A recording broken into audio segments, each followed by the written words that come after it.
Hello, welcome back to Spot Original. Now I will give you tutorial how to change the distance unit on Tinder for Android.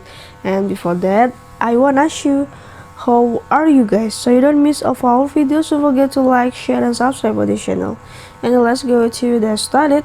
First, we go to the Tinder application that you have been to install it before. Tap on about the Tinder. And after that you can go in the photos for the upper of the left corner, and let's go to the settings.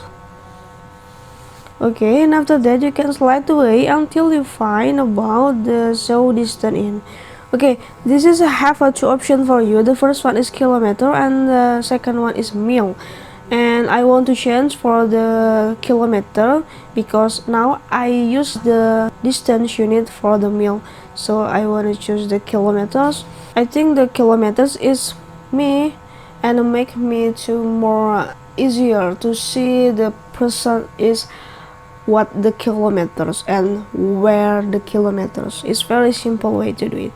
Okay, I think it's enough to how to change distance unit on Tinder for Android. I hope this video is useful for you. Thank you for the attention.